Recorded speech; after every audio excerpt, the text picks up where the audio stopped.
Hi lovelies, and welcome to Vlogmas Day 10. In today's vlog, we're going to be decorating my space. This is part of my backlog, and I did not realize that I hadn't even posted this video until someone left a comment in one of my last videos. So yeah, that's what this video is about today. Obviously, from how I'm dressed, this was before Vlogmas started and before the weather got really cold. So anyway, let's get on with our Bible study for today. How's everyone, by the way? Alright, so in today's video, we are considering Luke chapter 10. And just as chapter 9 started, chapter 10 also starts with Jesus sending out 72 disciples and sending them out in pairs, saying that the harvest was plentiful, but the laborers are few, and they should travel simply and carry no purse or sandals, spread the gospel. And if anyone rejects them, then they should move on and warn that the kingdom of God is at hand. Now, that was from verse 1 to 12. From 13 to 16, we see woe to unrepentant cities where Jesus denounces certain cities like Chorazin, Bethsaida, and Capernaum for rejecting his gospel despite all the miracles and wonders that he had performed. And he emphasized that those who reject his messengers also reject him. And from verse 17 to 20, we see where the 72 disciples return with joyful news and reports saying that even demons submitted to the name of Jesus. And Jesus responds by saying that he saw Satan fall like lightning, and he had given them authority over the enemy, which is what it is still today. Now from verse 21 to 24, we see Jesus rejoice in the Holy Spirit by praising the Father for revealing kingdom truths to the humble, which he likened as children.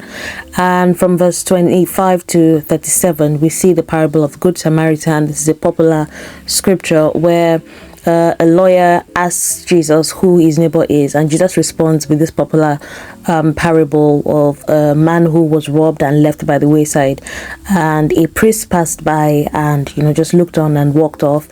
A Levite who is like a prophet did the same, and only a Samaritan stops, shows compassion, cares for him, and even pays for him to be looked at and for him to recover at an inn. And Jesus says that we should go and do likewise. We also see verse 35 to 42, Mary and Martha. This is a very funny one. So Mary and Martha go and see Jesus, and when they get there, Martha is so busy preparing food, serving refreshment, and just being a busy body or a busy bee in the kitchen. And Mary sits down and she's actually listening to what Jesus is talking about, perhaps even enjoying some of the things that Martha is bringing out of the kitchen. And Martha is just fuming, and eventually she speaks up and says, Jesus, won't you talk to Mary? She's here sitting down and I'm slaving away in the kitchen. And Jesus answers with, Mary has chosen the better part, and it will not be taken away from her. I'm sure that thing must have infuriated Martha, especially if Martha was older than Mary. I don't know. But what did you think of this chapter reading for today? What was your takeaway? I would like to hear in the comment section as usual. Let's get on with the rest of the vlog. Obviously, you guys are seeing me struggle with frame placements and where to just keep things. I moved a lot of things around before I eventually got what I wanted.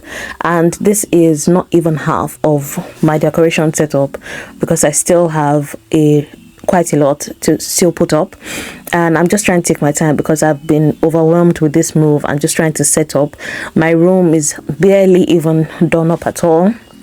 I'm just trying to stick up whatever I can because the frames are just lying on the floor, and because I have boys, I can't leave them there indefinitely, so I just had to take them off the floor and hang them up. Plus, I missed the vegetation in my house. It was starting to really get to me that I could not see any green plants or anything.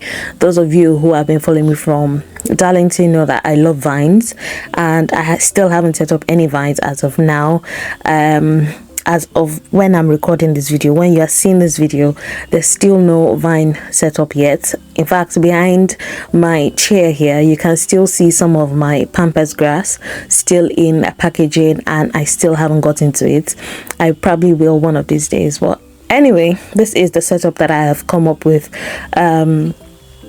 regards to the things that were here. It was a really long day, and at this time, this was roughly around 3, I realized that I hadn't eaten, and I thank God for batch cooking, because on the Sunday of recording this video, I had batch cooked, and this is one of the times where I don't have to cook anything. I just have to warm my food and I'm good to go. Anyway, today's shout out goes to an amazing sister and an amazing YouTuber, Guinea Talks. She is such an inspiration here on the platform.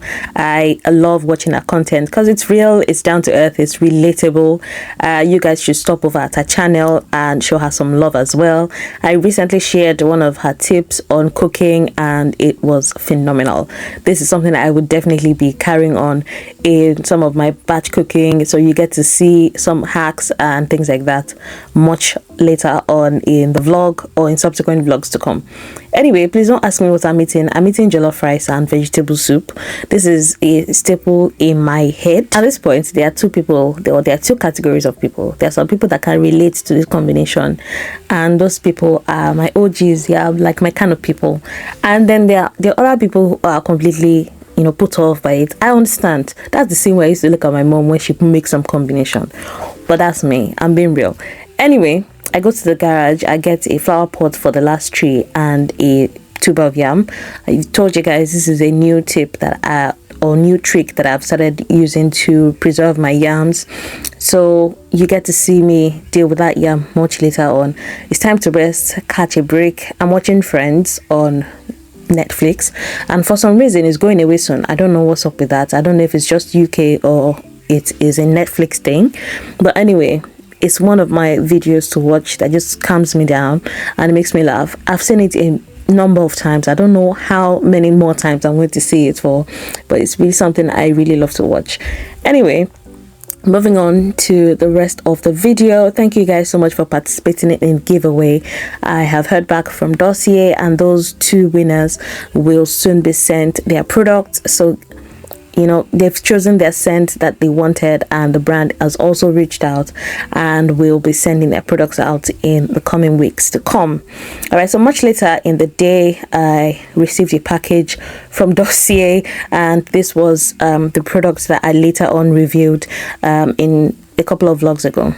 You guys can see that my PR box area is full. I have to take stuff out just to accommodate new things, and that's because I hadn't had time to catch up on product reviews and all of that. So the yam is halfway defrosted here, and you guys can see that. So once that is done, I go ahead, cut it up. It's still frozen. I put it back in freezer bags and I freeze it up, and it's good to go for whenever I need to use it. This yam was already starting to get spoiled, and when I put it in the freezer, it froze that way, and I just got to save the yam and use what I needed. So it's an amazing trick. You guys should definitely try it. It works. I saw this on Facebook. I think my husband sent me the tip. But anyway, that's all I have for today. I've been rambling on for too long. I'll see you guys in day 11.